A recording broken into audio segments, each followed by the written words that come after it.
Olá pessoal, bom dia mais uma vez. Quem está falando aqui é Paulo Henrique Dargan, são 11h05. Nós vamos começar agora nosso webinar. Está dividindo comigo o webinar hoje o Fernando Neri. Ele vai entrar fazendo a segunda parte e nós vamos falar sobre LGPD. É um tema bem importante que a gente já tem tratado em vários webinars nossos. E nesse webinar a gente pretende apresentar para vocês a abordagem que a gente montou de metodologia e automatização para a gestão da conformidade com a LGPD. É um tema que nós estamos discutindo há bastante tempo, desde o ano passado, e já temos muito material importante aí para que vocês possam consumir na nossa página no YouTube. Lembrando a todos que podem fazer perguntas através do aplicativo aqui, e no final a gente vai responder essas perguntas de vocês. Antes de qualquer coisa, caso algum de vocês esteja assistindo pela primeira vez um webinar da Módulo, não nos conheça, a Módulo é uma empresa brasileira com mais de 30 anos aí no mercado. Tem um software que é o módulo Risk Manager, que é o nosso produto principal, e a gente atua nessas verticais de monitoramento para segurança cibernética, conformidade, cidades inteligentes. Tem algumas certificações que nós temos aí nesse slide que vocês estão vendo. A gente é parceiro Microsoft, nós fazemos parte do Center for Internet Security, do grupo de membros, né? Somos uma empresa que faz certificações PCI aqui no Brasil, uma das poucas empresas, além de ser uma empresa estratégica de defesa, ter um produto estratégico de defesa. Já fizemos muitos projetos ao longo desse tempo e alguns, inclusive, que guardam similaridade com esse processo todo que nós estamos passando agora da LGPD, que é uma lei abrangente e que permite que a gente discuta, né, alterações de processo, elevação de maturidade em segurança e processos também em várias organizações. Como eu disse, esse webinar vai tratar de metodologia, automatização e serviços que a gente está oferecendo para resolver a LGPD, a gestão da LGPD de ponta a ponta, e a gente vai mostrar para vocês como fazer isso. Antes de qualquer coisa, é importante a gente ter uma visão do porquê realizar um projeto de LGPD nos moldes do que a gente está oferecendo, né? E o porquê parece bobagem, mas é importante a gente ter isso em mente. A LGPD é a mesma, é uma lei só que vale para todo mundo. Ela não tem distinção de tamanho de empresa, vertical, de negócios, ela não restringe se a empresa A ou B deve ou não deve participar. É uma lei abrangente, né, tem uma abrangência geral, se aplica a qualquer organização, de qualquer tamanho, de qualquer negócio. Mas ela não será aplicada de maneira igual em todas essas empresas, porque o escopo da lei, né, que a gente considera aplicável em cada uma das organizações, ele pode variar. Ele varia muito de acordo com o negócio da organização e, portanto, é proporcional ao negócio e à criticidade que o negócio da organização tem em termos de privacidade de dados. Então é muito importante, antes de qualquer coisa, começar por essa percepção e montar um projeto que ajude as organizações a entenderem isso. Antes de mais nada, qual é o tamanho do escopo em que eu preciso aplicar essa lei, e aí sim passar a me organizar, e a gente vai mostrar aqui, a partir desse pensamento, como é que os assuntos se desdobram. Esse slide aí, o título já é interessante. Proteção ou confusão? A lei é uma lei abrangente e acho que já passa uma informação de bastante elemento, muitos elementos aí nessa lei. Mas vamos tentar simplificar um pouquinho. Vamos começar do início. A lei estabelece que existe agora um ator chamado titular. Esse ator somos todos nós, que temos dados pessoais e passamos a ter direitos, né? Um subconjunto de dados pessoais são entendidos como dados sensíveis. Isso tudo está no texto da lei, para quem quiser saber mais. Esses dados a gente está trocando com empresas, né? Fornecedores, empresas que nos oferecem serviços e tal. E essas empresas são chamadas de controladores. São aqueles detentores das decisões de tratamento. Eles realizam tratamento de dados pessoais e tomam as decisões em relação a como tratar, onde, o que guardar, onde guardar, etc, etc, e são denominados controladores, tá? Os controladores, através, muito provavelmente, de sistemas, sejam eles informatizados ou não, eles interagem com os titulares e fazem o tratamento desses dados via coleta, aí tem uma série de condições para se fazer esse tratamento, pode ser por consentimento, legitimidade. Estamos tentando trazer para esse slide aqui os termos mais importantes da lei para poder a gente discutir num modelo mais amplo. Alguns dados que possam ser públicos desses titulares, a empresa, os controladores também têm acesso e tal, isso tudo está organizado dentro da lei. Os titulares podem copiar esses dados, enfim.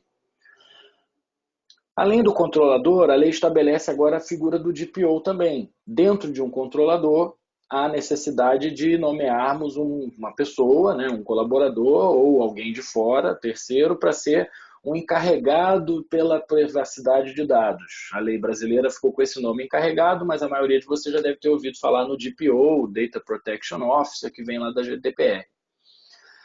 O DPO será, né, regulado, as controladoras serão reguladas e os próprios titulares também terão à sua disposição uma agência, uma Autoridade Nacional de Proteção de Dados, que é a ANPD. A Autoridade Nacional de Proteção de Dados receberá do DPO informações, além de prestação de contas e tudo mais, e o DPO também vai interagir, muito provavelmente, com os titulares nas requisições que os titulares fizerem aos controladores acerca de seus dados, né? Saber se pedir para excluir, conhecer, tem vários direitos que estão na lei lá que o titular passa a ter, direito de conhecimento, de exclusão, edição dos dados, etc. No contexto desse tratamento, o controlador vai se preocupar com uma série de coisas que a lei também estabelece como importantes, né? O próprio tratamento em si, quais são os princípios de tratamento que o controlador passa a ter que respeitar, e ele passa a ter que se preocupar com algumas outras coisas que a gente colocou como exemplos ali, proporcionalidade, anonimização, que é um caso possível de tratamento, minimização, pseudonimização, enfim, tem uma série de questões que a lei é bastante específica que os controladores precisam ter, precisam se adequar, né, e passar a executar, privacidade por design e tudo mais. Durante o processo de tratamento, é possível que um controlador precise transferir dados pessoais para outras empresas, né? E pedir que essas outras empresas façam um tratamento em seu nome.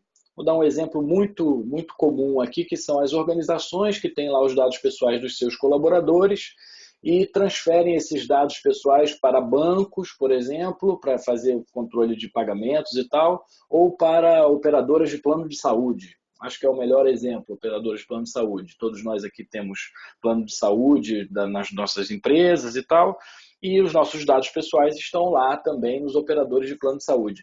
Nesse contexto, a lei estabelece que esse segundo, né, operador aí, essa segunda empresa envolvida chama-se operador.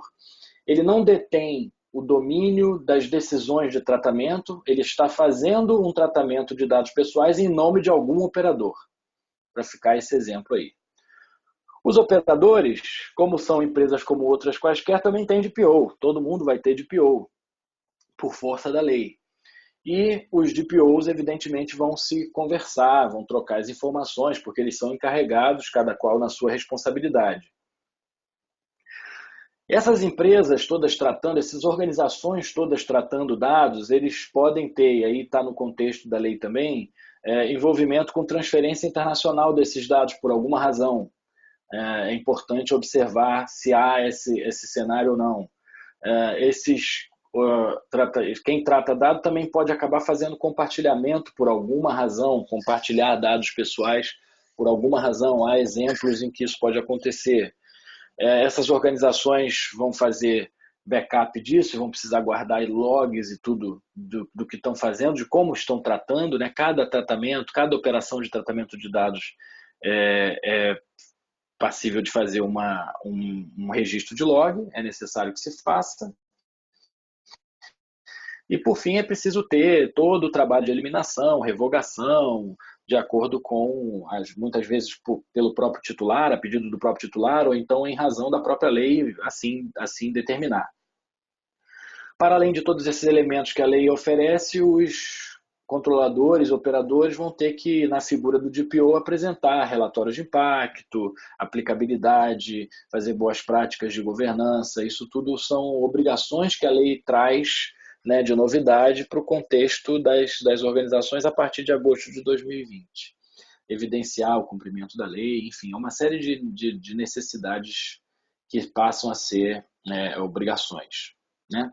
E, por fim, segurança, gestão de incidente, monitoramento, toda a parte de tecnologia, de onde esses dados estão guardados, por onde estão sendo tratados e etc., né? Além disso, as violações, os incidentes, no caso, passam a ser de interesse contínuo de monitoramento do DPO, né? Qualquer violação de dados é passível de multa, é preciso que se faça a devida comunicação dessa violação, vazamentos e tudo mais.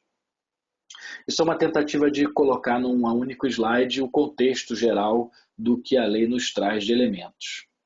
Para a gente resolver a conformidade com isso, né, e tentar dividir isso em etapas e ajudar as organizações a se planejarem para poder entrar em conformidade, a gente montou uma oferta dividida em 4 fases principais, né? Uma primeira fase que a gente chama de escopo, onde a gente define qual é a aplicabilidade da lei, relevância e tal, faz um mapa de governança.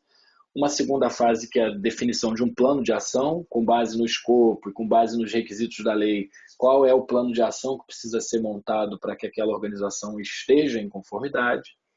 A fase 3, implementação, onde esse plano de ação vai ser realizado. E a última fase lá, que é a partir de 2020, é a execução e prestação de contas. A empresa as obrigações não terminam só porque a gente chegou em agosto de 2020.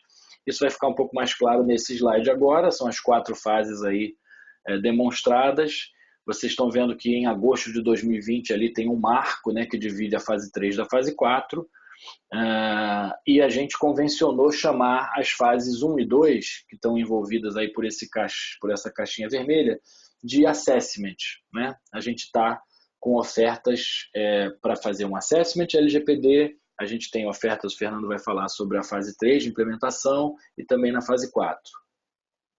A ideia durante o assessment é resolver essas questões de contexto e escopo e entregar um plano de ação que será implementado durante a fase 3.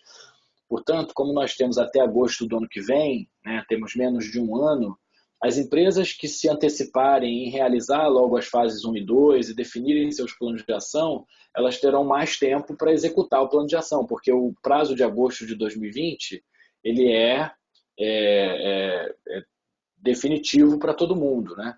Então, quem deixar para depois terá menos tempo de implementar. A gente já está orientando as organizações com quem a gente tem conversado, nossos clientes, de que já é apertado esse prazo, né? Já está apertado. Dando para vocês uma explicação um pouquinho mais detalhada do que são essas fases, na primeira fase, que é a fase de escopo, a gente, a partir da lei, a gente definiu uma parametrização, que eu vou mostrar para vocês já, como a gente fez, e a partir dessa parametrização a gente executa algumas atividades nas organizações, fazendo estudo do perfil do cliente, né, através de reuniões online, aplicando alguns questionamentos, identificando processo, departamento a partir do negócio. A nossa metodologia é uma metodologia de alinhamento da conformidade da LGPD com o negócio das organizações. Então a gente começa de cima para baixo, né, de top-down. Primeiro, qual é o negócio, o que a empresa faz, quais são as unidades e como ela se relaciona com os titulares de dados, sejam eles internos, colaboradores e tal, ou externos, clientes, fornecedores e tudo.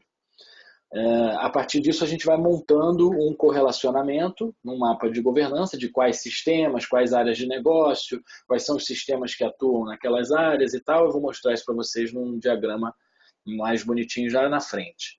E, por fim, quais são os tipos de infraestrutura que suportam isso, né? Quando você parte do negócio, você chega nos sistemas e quando está nos sistemas, sejam eles informatizados ou não, quais são os ativos tecnológicos onde esses sistemas se apoiam. porque é lá que a gente vai acabar tendo que fazer também projetos de segurança, né, de cibernética. Essa primeira fase entrega um relatório de aplicabilidade da lei, criticidade para a LGPD e o escopo. A fase 2, a partir dos entregáveis da fase 1, a gente aprofunda, né, uma vez feito esse filtro da fase 1 de quem é do escopo, quem não é do escopo, e vocês vão ver isso já já, a gente aprofunda esse entendimento e realiza outros questionamentos mais específicos acerca dos requisitos propriamente dito, e no final a gente sai com um plano de ação lá.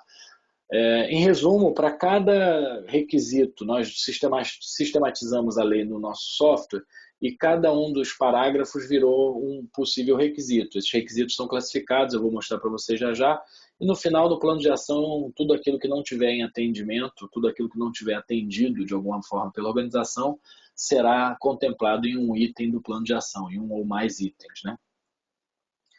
A gente executa isso tudo no nosso software, então tem os próprios questionamentos, o texto da lei está parametrizado no software, gestão do projeto, tudo isso usando o módulo Risk Manager, que é o software da módulo, os relatórios automatizados, é uma forma um pouco mais eficiente da gente tratar bem mais eficiente, né, a gente deve dizer, de tratar essa conformidade do que ficar, por exemplo, tratando isso artesanalmente no e-mail, na troca de planilha para lá e para cá, enfim. A fase 1, que eu vou detalhar um pouquinho agora, é a fase em que a gente define o escopo, como a gente disse lá no início. Para isso, a gente partiu de uma parametrização da lei. O que a gente chama de parametrização? A lei, se qualquer um de nós pegar a lei, ela é cheia de parágrafos, artigos e parágrafos que dizem coisas, né? E essas coisas, elas não necessariamente são do interesse de uma empresa que está se colocando em conformidade. Porque tem coisa ali que é o que eu tenho que fazer, tem coisa ali que é como a própria lei funciona, tem coisa ali que é o que é termo e definição. Então a gente achou importante, antes de tudo, criar algumas classificações, né? Por exemplo, a gente montou um conjunto de agrupamentos que a gente organiza os vários requisitos da lei em torno de alguns assuntos. E essa organização já nos permite fazer alguns filtros da lei, saber exatamente aonde que trata de cada coisa, quais os requisitos falam sobre boas práticas de governança, quais desses requisitos estão falando aí de segurança cibernética. Já começa a nos ajudar a olhar para um texto, que é um texto frio, né, liso, para uma coisa mais sistematizada e mostrar isso de forma dinâmica. Além disso, a gente montou o que convencionamos chamar de domínio, porque muito se fala na LGPD sobre essa coisa de eu preciso de um jurídico ou é o pessoal da TI que trata, e a gente acha que isso é um pouco de confusão na cabeça das organizações e dos clientes. Não existe uma necessidade de ser por uma via ou por outra. A lei ela é uma só e ela compreende todos esses domínios. Na hora de entrar em conformidade, haverá necessidade de fazer atividades que vão mais para o lado jurídico, vamos dizer, revisão de contratos, documentos, políticas, etc. E haverá necessidade de ir para o lado de segurança, segurança da informação, segurança cibernética, além de necessidade de alteração de sistema mesmo, que nós chamamos de regra de negócio. A lei diz que o titular pode a qualquer momento solicitar se aquela organização trata seus dados pessoais. As organizações terão que montar algum tipo de solução para esse novo direito. E se vai ser através de um app, de um site, de um call center, isso aí cada um vai ter que se adequar. Portanto, a gente chamou isso de regra de negócio. A gente também fez uma classificação dos próprios requisitos da lei para dividir o que são requisitos de definição, portanto, são itens que dão definição a coisas, tem vários desses requisitos na lei, vários desses parágrafos na lei. Lá define o que é exatamente tratamento, lá define o que é exatamente dado pessoal, o que são dados sensíveis, definição do próprio titular. Então, são parcelas do texto que não nos obrigam necessariamente a realizar nenhuma atividade, servem como definição e a gente precisa separar também na hora de entender o que a gente vai fazer. Tem outros requisitos que a gente entende que são de regulação, tratam de como a lei vai ser regulada e como a autoridade nacional vai operar, etc. E um conjunto que realmente nos interessa num projeto de conformidade, que são os requisitos que a gente chamou de conformidade, aqueles em que há alguma obrigação para que as organizações se adequem. A gente também tem o contexto, né, desses requisitos, se eles são um contexto de sistemas ou da própria organização, e assim a gente pode montar, por exemplo, resultados como esse que vocês estão vendo aí, que é a parametrização da lei, já num dashboard que é interativo, a gente consegue filtrar por cada uma dessas dimensões que eu acabei de falar, e a gente executa dessa forma. Para a realização desse projeto, a gente fez um levantamento de quais seriam as formas de coleta, né? Nós estamos fazendo um projeto que os projetos acontecem majoritariamente via reunião remota, tem uma reunião presencial de kickoff, início, mas a gente tenta fazer as outras também via Microsoft Teams, reunião remota com participação das equipes nossas e do cliente, com câmera, é uma coisa que traz mais eficiência para o trabalho, porque a gente consegue economizar tempo e essa coisa toda de logística, e está sendo bem interessante esse movimento. Como eu disse lá no início, a gente faz um trabalho que vai de top-down, então a gente divide as organizações em 3 camadas. A primeira camada sendo uma camada de departamento e processo de negócios, a gente faz esse levantamento a partir do organograma ou da visão sistêmica de cada um de vocês, ou como a organização de vocês se estabelece. A partir disso, a gente mapeia quais são os sistemas e conjunto de dados que atendem a essas áreas de negócio, através de questionamentos nessas reuniões que a gente faz, de qual é o dia a dia do trabalho, como é que é o operacional daquela área, quais são os sistemas que ela usa e tal, e qual o contexto de utilização daqueles sistemas. Assim a gente vai mapeando onde é que tem impacto para a LGPD e, por fim, quais são os ativos da informação que suportam aqueles sistemas, aí com a ajuda da TI, descobrindo questões como se é de nuvem, se não é, se é local, se não é, se está no data center que é gerido por vocês ou não, etc. E em cima desses ativos cibernéticos haverá o trabalho de proteção propriamente dita, né? Quando a gente fala de proteção cibernética.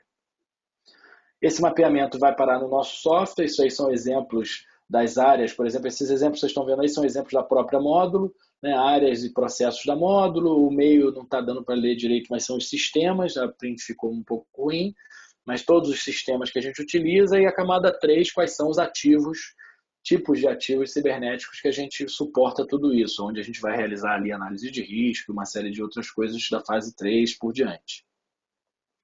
O resultado disso tudo sistematizado também, relatórios, toda essa parte, conforme a gente vai avançando no projeto, o cliente vai recebendo relatórios automatizados disso e também os dashboards, que vocês viram lá no começo um exemplo, tem vários outros dashboards também, num ambiente que é em nuvem, totalmente automatizado e sistematizado.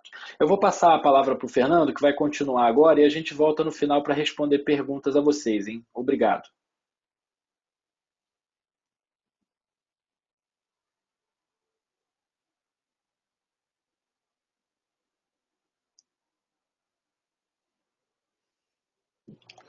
Bom dia, pessoal. Bom dia, pessoal. Em primeiro lugar, agradecer a presença de vocês. Deixa eu tirar esse bonequinho pulando aqui. A nossa ideia, né, o Dargan começou a falar sobre o nosso processo de automatização. É um processo em 4 fases, né? A fase 1, essencialmente, ela faz um mapeamento de negócios. A fase 2, desenha um plano de ação. A fase 3, monitora a implementação. E a fase 4 é a execução a partir de agosto de 2020. Então, só repetindo um slide do Dargan, o nosso modelo é um modelo em 3 camadas, ou seja, nós organizamos, né, quando nós chegamos na organização, nós olhamos os departamentos, os processos, né, tudo que a organização tem, e vamos automatizando todo o processo, ou seja, essa saída aqui é uma saída do nosso software, né, do próprio Risk Manager. E com isso nós vamos definindo o escopo, e esse escopo é proporcional. Alguns departamentos têm uma relevância maior em termos de segurança, outros departamentos têm uma relevância menor e assim por diante. Não significa que ele tem relevância maior ou menor com relação ao negócio, mas a relevância realmente é muito grande com relação à privacidade. Esse é o nosso objetivo nesse momento. Então, a primeira coisa que nós fazemos é isso, é um escopo proporcional, né, das atividades do nosso cliente. Muito bem. A partir daí, né, o Dargan falou como que nós fazemos o levantamento junto aos negócios, né, tem mais duas camadas, né, uma camada 2 é a camada de sistemas, nós fazemos vários levantamentos. Nós preferimos fazer um modelo top-down, ou seja, começando nos negócios, passando pelo sistema, para aí sim chegar nos ativos cibernéticos. Então, nós vamos fazendo essa análise e vamos falando, inclusive, a linguagem do negócio. Na camada 3, nós, no primeiro momento, não cadastramos os ativos em si, mas sim 5 tipos de ativo.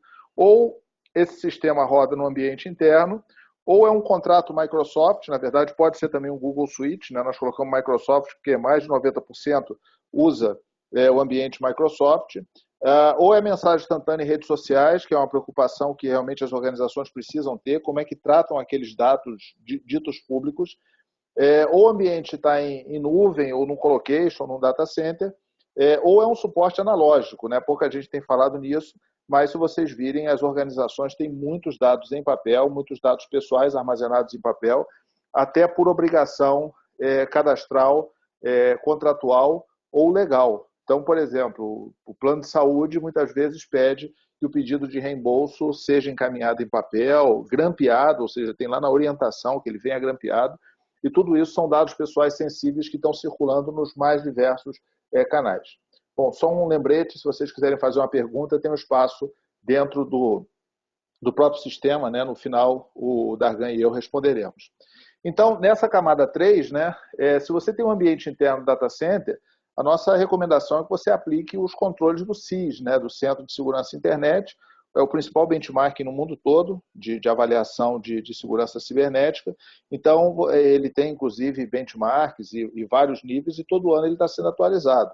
Muita gente pergunta, pô, mas não deveria ser a ISO 27000? Em termos de sistema de gestão, sim, mas em termos de análise de configuração de equipamentos de telecomunicação, sistema operacional, bancos de dados, o CIS ele é muito mais adequado do que a ISO 27000. Pode usar até os dois juntos, eles têm até correlacionamento. No contrato Microsoft, né, o Office 365 tem agora um recurso chamado Compliance Manager, que é espetacular, é muito adequado, ele faz as análises, e uma coisa aqui que a gente tem afirmado, a maior parte dos dados pessoais do mundo estão em planilha Excel. Essa é uma constatação. Eu sempre uso o exemplo da área de recursos humanos. Você tem um sistema de folha de pagamento, um sistema de cadastro de recursos humanos, mas diversas pessoas elas possuem aquele cadastro para a utilização legítima, né, para a utilização do bem mesmo, não é fraude, dentro dos seus computadores, até seja para mandar para um plano de saúde, mandar para o benefício do Vale Transporte, ou seja, essas informações circulam e normalmente elas estão em Excel. Então, por isso é muito importante avaliar o contrato do Office, né, que é o que os usuários mais utilizam no dia a dia. Mensagem instantânea em redes sociais, porque os dados pessoais, quando estão correlacionados a algum outro tipo de dado, ou seja, você foi lá e pegou lá no Sales Navigator o número de telefone celular de alguém, aquilo ali não é um dado público, é o dado que você pegou a partir de um cadastro e de uma relação de confiança que a pessoa fez com você. Então, entender todos esses processos é importante. Nuvem também, ou seja, tudo isso aí é avaliação de contrato, e também suporte analógico, ou seja, informações em papel. O que é tudo importante disso aí é que todos nós, né, todo mundo que está escutando, todas as pessoas que também fazem projeto de LGPD, além de fazer o projeto de LGPD, elas são titulares das suas próprias informações e as suas famílias, cada pessoa é titular de uma informação. Se você tem filho menor, né, criança e adolescente, ele também é titular, só que depende da sua autorização para tratar a informação. Então, nós procuramos organizar, né, esses conjuntos antes, inclusive, de fazer o aprofundamento. O CIS, né, o Centro de Segurança Internet, ele tem 20 controles, esses controles todo ano são revistos, então eles são bastante atualizados. Então, é importante vocês olharem, né? Ou seja, o trabalho que nós fazemos nessa fase 2 é um trabalho de avaliar os controles básicos, né? Inventário de hardware, inventário de software, avaliação de vulnerabilidade, gestão de privilégio administrativo, configuração segura e também tratamento e gestão de logs. Bom, o Dargan mostrou, né, um modelo top-down, ou seja, que vai do negócio até os ativos, que é a visão realmente da privacidade, ou seja, um negócio que tem alta relevância em privacidade, os sistemas que ele utilizar vai desdobrar essa relevância e os ativos que suportam esse sistema também terão essa relevância desdobrada. Mas o risco cibernético, né, ele é avaliado de baixo para cima. Ele é tratado, né, de forma que você avalia o risco dos equipamentos, né, dos sistemas, dos ambientes cibernéticos, e são eles que vão gerar o risco cibernético do processo. Então, é um modelo que tem duas variáveis. Bom, como eu falei, a fase 2, né, nós fazemos várias análises, mas o produto final dela é um plano de ação. Nesse plano de ação tem que ter vários elementos. Alinhamento com o negócio, várias coisas. Por exemplo, vou dar um exemplo simples. Vocês que estão escutando devem ter um sistema de câmera. O sistema de câmera está relacionado a dados pessoais. Você precisa tomar algumas atitudes. Por exemplo, para atender a GDPR na Europa, aquelas plaquinhas que tem, sorria, você está sendo filmado, ela tem, além do sorria, você está sendo filmado, na verdade, as próprias mensagens ficaram mensagens muito mais formais, elas têm a descrição daquela câmera, ela tem o contato do DPO, isso pode entrar na Amazon, na Inglaterra, procura no Google, Amazon UK, e procura lá GDPR câmera, que vocês vão ver essas plaquinhas que você coloca. Tudo isso é efeito da GDPR. Então, esse tipo de coisa é algo que sai um guideline, ou seja, são ações genéricas que saem guideline. Você precisa, para fazer GDPR, não é resolver o problema da câmera, que vai sair daqui a pouco, assim que a autoridade for implementada, ela vai criar um guideline para isso, ou vai utilizar os da Europa. O que você precisa estar alinhado com o negócio. Ajuste no processo e costume, ou seja, a área de marketing que baixa a lista dos clientes lá do sistema de CRM e manda para o MailChimp, ou seja, isso não é que isso é do mal, não é do mal, isso é uma coisa que está fazendo para desenvolver a empresa. Só que em tempos de LGPD é necessário você proteger esses dados. Capacitação, né, o tratamento do Privacy by Default e o Privacy by Design, tudo isso é muito importante, as pessoas têm que ter isso, vou lançar um produto novo, tem que pensar em privacidade, e o default é a privacidade. Manter os seus inventários, documentar os conjuntos de dados, documentar o ciclo de vida, ou seja, tudo isso aí são atividades que você vai jogando para o plano de ação. Não precisa fazer agora não, faz primeiro o planejamento. Adequar e criar as políticas também. Não necessariamente você vai precisar ter uma política de privacidade. O tema privacidade pode ser muito bem distribuído nas políticas que já existem. Manter contrato e relação com o terceiro. Adequar os sistemas vão precisar de informação de consentimento, de consulta. Com certeza, todo sistema que trata dados pessoais, de alguma forma, precisa ter informações. Por exemplo, artigo 37, dá uma lida na lei, o artigo 37 fala toda operação de tratamento de dados precisa ser registrada. Registrada, entende-se em linguagem técnica, logada. Então, você tem que ter o log. Mudou o endereço, loga. Todas as informações precisam ser logadas. Então, os sistemas precisam ser adequados para isso. Implementar segurança cibernética, o regulador não quer saber se você está seguro, ela quer saber que você consegue demonstrar que está seguro. Esse que é o desafio. A gestão de incidentes, que é um termo cada vez mais exigido, mas não por causa da gestão também, por causa da capacidade de resposta. Se vocês olharem, a maior parte das multas que já tiveram se deram, inclusive, por causa de deficiência na hora da resposta. Criar um modelo de prestação de contas e nomear o DPO. Bom, eu não acho que o DPO é a primeira coisa a ser feita, tá? Eu acho que é a última.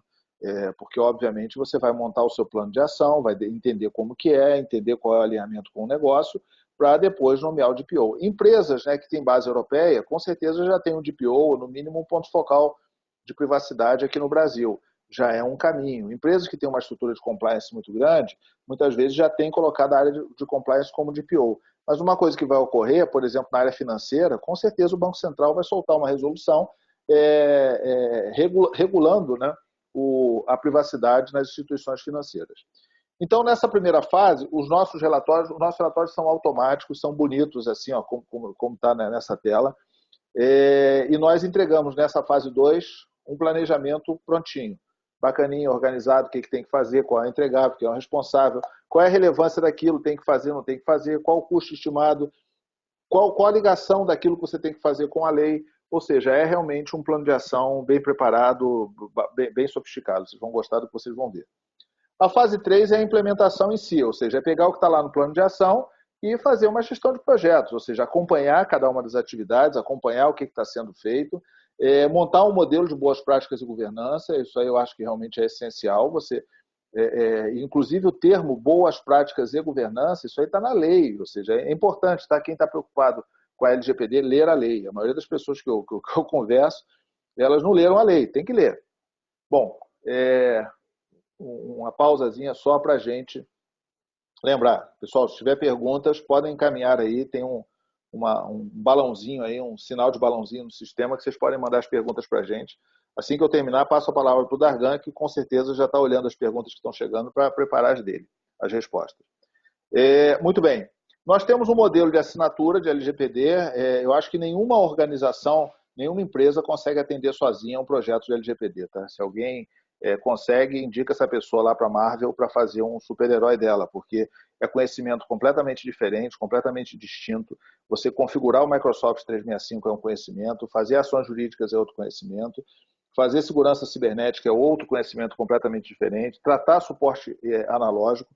Eu visitei aqui alguns galpões que tratam armazenamento de dados por obrigação de lei e é impressionante o quanto que as empresas, as organizações têm dados em papel, tudo isso com temporalidade. Então, tratar a mudança de sistema, correlacionamento com a GDPR, muita gente precisa disso, não só a empresa europeia, mas também aqueles que fazem negócio com a Europa, e com certeza com esse alinhamento, né, esse grupo econômico que o Mercosul está fazendo com a União Europeia, essa proximidade vai aumentar significativamente. A Módulo tem um board de LGPD, ou seja, são pessoas bem experientes, são pessoas que têm muito tempo de mercado. O Dargan e eu também fazemos parte desse grupo, né? O Fernando Fevereiro é um grande parceiro nosso lá de Portugal e também é extremamente especializado. Hoje ele já dá consultoria para DPOs e também nos apoia no relacionamento com a GDPR. O Cássio e o Antônio Rosa são oficiais da Reserva da Marinha, também bastante experientes. Então, nós temos um time aqui para apoiá-los bastante forte. Bom, também nessa fase 3, a análise de segurança, não basta você, eu vou fazer segurança, você tem que usar um padrão. Hoje, né, o Brasil está adotando muito rapidamente o padrão do NIST e do SIS. Né? O Judiciário está tratando isso, o Banco Central, a FEBRABAN tem apontado para o uso do NIST e do SIS, o Exército Brasileiro, a Petrobras, são grandes organizações brasileiras que estão tratando segurança cibernética com o padrão internacional. Então, para você mostrar que está seguro, você precisa falar, existe um padrão, existe um parâmetro, e eu vou me comparar com esse parâmetro e vou gerar um relatório. Então, é esse o modelo que nós preparamos. Nós ajudamos nessa ação de mostrar, para você mostrar que está seguro. O SIS, né, ele tem 20 controles, mas ele sempre fala, você tem que, para começar a brincadeira, implementar os 6 primeiros. Nós fazemos com o nosso software Risk Manager a implementação dos 6 primeiros, né? O inventário de hardware, o inventário de software, a análise de vulnerabilidade, o tratamento de contas com privilégios, a gestão de configuração e gestão de logs. É um processo automatizado. Aqui um exemplo, né, de um cliente nosso, como que ele usa as ferramentas que ele já tinha o AD, o Spiceworks, ele usava o log lá do OSEC, né, o Elasticsearch, Nessus, e nós juntamos tudo isso até para poder não só, né, tirar uma fotografia e avaliar aquela fotografia, como também fazer o monitoramento, né, e o tratamento e os alarmes. A Microsoft, né, até o Paulo Dargan, que é o responsável por isso aqui na Módulo, a Microsoft tem um recurso muito bom de análise de compliance. Com certeza, quem tem Office espalhado dentro da organização precisa desse tipo de solução. Já são diversos, né, processos automáticos e é necessário realmente que você esteja alerta com relação a isso. Mais uma vez eu repito, o lugar onde tem mais dado pessoal é em planilha Excel. Então é importante realmente você ter esse monitoramento, e o Office 365 tem recursos bastante fortes com relação a isso. Bom, nessa fase 3, os relatórios são o acompanhamento do plano de ação e também a definição dos modelos para a fase 4, porque você vai precisar prestar contas. Você não precisa, obviamente, esperar o Ministério Público, a Autoridade Nacional ou o Judiciário te cobrar. Faça o processo interno. As próprias agências reguladoras, né, tribunais de contas, agência de telecomunicações, o Banco Central, eles vão cobrar isso aí de você, pode ter certeza. Mas faz um exercício interno para caso, quando você precisar, basta apertar um botão. A fase 4 é a execução. A gente tem um sistema de gestão de incidentes. A gente tem uma experiência grande nisso aí. Não é o sistema lá do Service Desk, não é o sistema do ETIR. É um sistema para atender a lei. É diferente de um sistema técnico. Então, você precisa tratar as suas informações de gestão de incidentes aqui. Da mesma forma, né, nós desenhamos para você um cockpit do DPO, com o texto da lei, né, com as ações que estão ocorrendo, com os incidentes, tudo isso aparecendo para você, todos os departamentos, as áreas, ou seja, você tem uma ferramenta no qual o DPO vai recebendo as informações.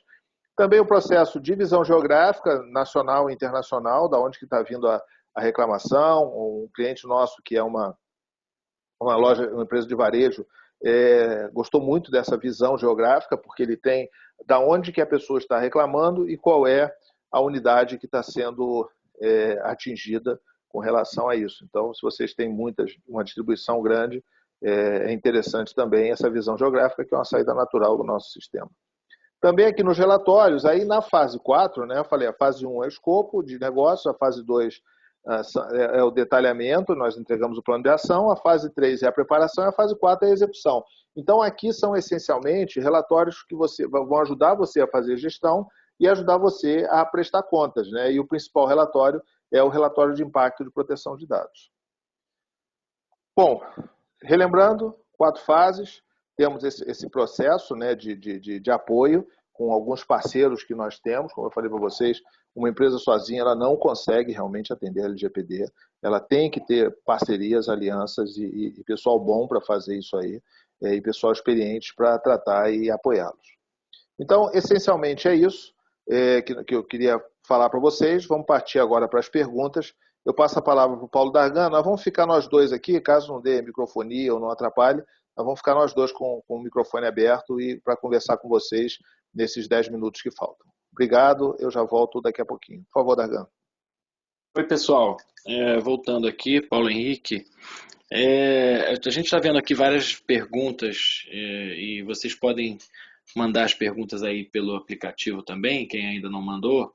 Mas eu vou começar respondendo uma que tem a ver com o DPO. Essa pergunta é sempre objeto de interesse de vocês e tem, na verdade, mais de uma. A Márcia Ribeiro perguntou sobre o DPO e também a Fernanda Martins perguntou sobre o DPO.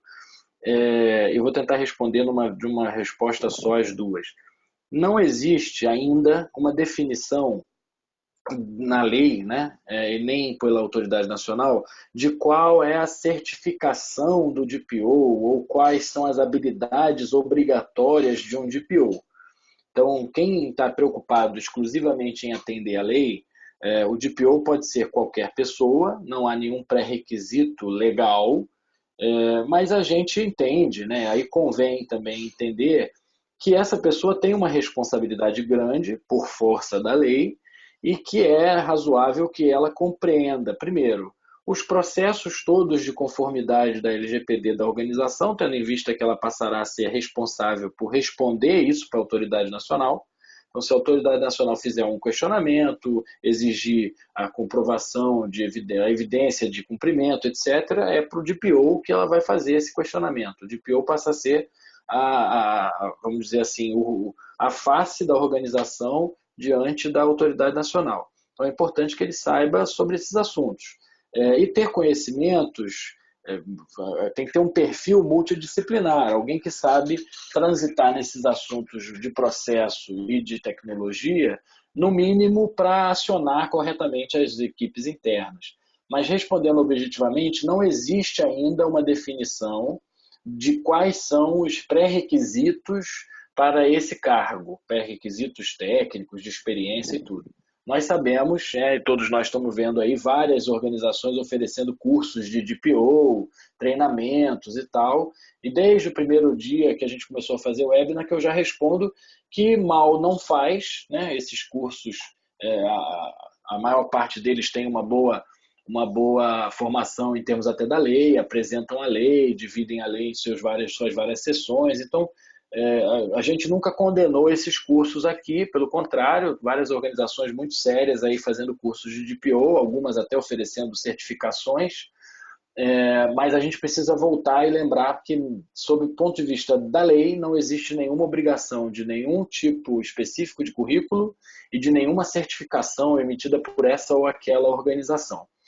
Por outro lado, é possível, só para finalizar, é possível que, copiando a experiência da Europa, a nossa autoridade nacional acabe criando algum tipo de definição de qual seria esses pré-requisitos. Ainda não existe nada nesse sentido. Tem umas outras perguntas aqui. Fernando, a gente está com o microfone aberto, então se você quiser entrar também e responder, fica à vontade. Eu vou responder uma outra aqui que pergunta... Deixa eu fazer um pinga-fogo aqui rapidinho, até sendo um pouquinho redundante aí com você. Tem uma pergunta aqui que fala o seguinte. Primeiro, muita gente perguntando se o webinar é gravado de disponibilidade. Sim, está lá no nosso YouTube. Inclusive, tem os webinars anteriores que nós trabalhamos. Outra pergunta é a justificativa do cadastro para entrada em edifício, né? Isso aí realmente precisa ser normalizada. É uma coisa heterogênea, se o prédio é só seu, se você tem diversas unidades, se você divide o prédio com alguém.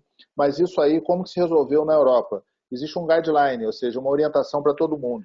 A entrada em edifício não tem muito a ver com o seu negócio, pode ter a ver com a segurança e assim por diante, mas não tem muito a ver com o seu negócio. Então, a nossa sugestão é o seguinte, nesse momento, considerando que a lei, né, entra em vigor em agosto de 2020, nesse momento se preocupa com o seu negócio, porque para essas coisas, câmera, entrada em edifício, armazenamento de dados por obrigação legal da Receita, por exemplo, para tudo isso vão surgir guidelines. Então, eu não colocaria muita energia dentro desse processo, não. A outra pergunta do José, né, é se, além da LGPD, tem outras leis que a empresa deve buscar entender e se adequar. José, depende da sua área de negócio, tá? Por exemplo, um cliente nosso que é uma emissora de TV, ele precisa vincular, por exemplo, direito de imagem, a lei de direitos autorais, à LGPD. Outras empresas precisam vincular, por exemplo, uma empresa de instituição financeira precisa ligar o atendimento à LGPD à resolução 4658, à resolução 4577. Então, você precisa fazer o seu menu de regulamentações, né? Com relação ao DPO, uma orientação, até o Fernando Fevereiro, uma vez eu fiz uma pergunta para ele, falei, Fevereiro, aí na Europa o DPO é advogado ou é um cara de segurança cibernética? Ele falou, cara, é um cara de processo. Então, essa questão, as habilidades do DPO, né, tem vários cursos, como o Paulo falou, mas essas habilidades não estão definidas. Quem está interessado nessa área, lembra-se o seguinte, o DPO é o cara que recebe a reclamação que entra pela ouvidoria, se for de privacidade vai para o DPO, é ele que recebe a notificação judicial, então prepare-se para uma vida bastante agitada, né? O titular vai cobrar do DPO, ele pode ser citado judicialmente, então tem uma série de ações, de obrigações. E o DPO, uma coisa interessante, é que ele fala com os outros DPOs, né? Do seu fornecedor, do seu cliente, do prestador de serviço, do parceiro. Então, são habilidades interessantes. O que a gente tem falado aqui, né, Fernando, em algumas dessas conversas nossas com clientes que a gente já está apoiando na LGPD, e parece estar sendo um consenso, vai na linha do que o Fernando falou no começo, de que talvez o DPO devesse ser nomeado só lá mais para o final, a gente tem feito a seguinte orientação, assim, durante o processo de conformidade com a LGPD, a pessoa da organização que mais se envolver com todo esse plano de ação, no final talvez seria um bom candidato a ser DPO. A pessoa que for mais, vamos dizer assim, impactada pelo processo de conformidade, que portanto é a que vai estar mais por dentro das coisas, o que foi feito e tal, às vezes naturalmente será um DPO no futuro. E aí vai depender do negócio. Se do negócio for, se essa pessoa que liderar esse processo for mais para o lado de TI, sistema, segurança, pode ser ela. Se for mais para o lado de jurídico, administrativo, pode ser também. Então não há uma regra definida de onde essa pessoa deve vir. Legal, legal. Eu também acho. Isso aí eu acho que depende muito do negócio, né? Por exemplo, pelo que eu entendo de Banco Central, eu acho que o Banco Central vai exigir que seja um diretor estatutário. Por que um diretor estatutário? Porque todas as responsabilidades que tem a instituição financeira, se você entrar no site do Banco Central, você vai ver que é um diretor estatutário que é responsável. Segurança cibernética é assim, câmbio é assim, então eu enxergo essa questão. Até uma pergunta aqui da Fernanda se o DPO deve ser certificado. Não é certificado pelo que se publicou até hoje, mas pode ser que a própria autoridade, quando ela aparecer, ela exija algum tipo de certificação. Aí se for perguntar, pô, eu estou interessado nessa área, eu devo me certificar sim ou não? Minha sugestão é que sim. Respondendo à pergunta do Robert sobre podemos licenciar apenas o módulo LGPD, Robert, a pergunta é boa. A gente montou, embora a solução seja toda baseada no Risk Manager, o processo de comercialização, e aí eu estou respondendo também já umas duas ou três outras perguntas que fizeram sobre comercialização, ele está focado na solução. Então a gente tem uma oferta para a parte de assessment, que cobre as fases 1 e 2, e a gente tem esse formato padronizado para tamanhos de empresa, né, pequeno, médio e grande, e de fato utilizando do software só aquilo que é necessário, portanto uma licença, vamos dizer assim, mais econômica. A fase 3 a gente tem a assinatura que o Fernando falou, já também é uma mensalidade fixa mensal, né, um valor fixo mensal que contém alguns serviços de acordo com a modalidade, tem assinatura prata, bronze, ouro e tal, a gente tem um webinar só sobre isso. Então, a resposta para a sua pergunta é sim, a gente está com ofertas específicas de LGPD utilizando o Risk Manager, mas específicas para LGPD. Beleza. Bom, uma pergunta aqui do Ricardo, se essas fases, porque nós estamos com muita pergunta, não sei o Paulo, mas eu estou enrolado aqui com tanta pergunta. Pode mandar mais. A pergunta é se todas as fases serem percorridas, né?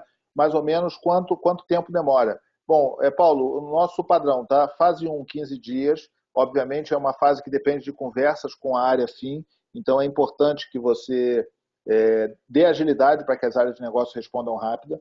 Fase 2, 30 dias. Fase 1 mais fase 2, né? 45 dias. A fase 3 depende do plano de ação que sai, que você pode botar mais alavancado ou menos, tá? Mas a intenção é que você chegue lá em agosto de 2020 com tudo implementado. Por isso que nós não gostamos nem de fazer muito orçamento assim para a fase 3, porque ela acaba sendo muito dependente do plano de ação. Tem muita gente que tem nos pedido isso aí e nós temos colocado um modelo meio que condicional, ou seja, cenário 1, cenário 2, para que a gente possa apresentar. A pergunta aqui é se o DPO vai ser responsabilizado juridicamente pela infração da empresa. Bom, no mínimo, ele é participante, ele não vai ser indiciado, né? Mas, obviamente, inclusive o Dr. Gilberto Martins tem falado sobre uma série de ações com relação à responsabilidade civil, né? Não só o DPO, como também o chefe. O DPO, no mínimo, tem que alertar. Então, tem 3 elementos, né? Imprudência, imperícia e... esqueci o terceiro. Mas, de qualquer maneira, você precisa estar alerta, obviamente, e cumprir a sua função de alertar os superiores e tudo mais para aquilo que você precisa fazer. Vou tentar fazer mais um pinga-fogo aqui, ver se eu mato mais 2 ou 3. O Mauro César perguntou, para as empresas que atuam no território nacional e em outros países europeus, devem cumprir a LGPD e a GDPR obrigatoriamente? Olha, o que faz você cumprir a LGPD ou a GDPR é a nacionalidade do titular. Então, se você tem empresa aqui no Brasil e em outros países tratando dados de pessoas, né, de brasileiros e tal, você vai ter que estar cumprindo só a LGPD. Se você não está no escopo da GDPR, que é tratamento de dado pessoal de cidadão da União Europeia, você não precisa estar na GDPR. Agora, se você trata, ainda que você não esteja na Europa, se você está aqui no Brasil e tem dado de cidadão da União Europeia, você tem que cumprir a GDPR do mesmo jeito. Então depende de até onde vai a atuação do seu negócio. O José falou, vejo que o planejamento me parece ser grande para grandes corporações. O que uma empresa pequena deve fazer? Zé, a gente tem as ofertas, como eu disse, de tamanho pequeno, médio e grande. E esse planejamento mínimo que nós estamos postando aqui, de fazer um assessment, montar um plano de ação, isso vale tanto para as pequenas quanto para as grandes. A diferença pode ser no tamanho do plano de ação, no tamanho do trabalho a fazer. Uma empresa menor talvez tenha menos coisa a fazer, por conta do seu negócio não ter tanto impacto assim do dado pessoal. Muitas empresas tem nos perguntado, inclusive, mas eu não trato dado de cliente, a LGPD é para mim, eu preciso me preocupar?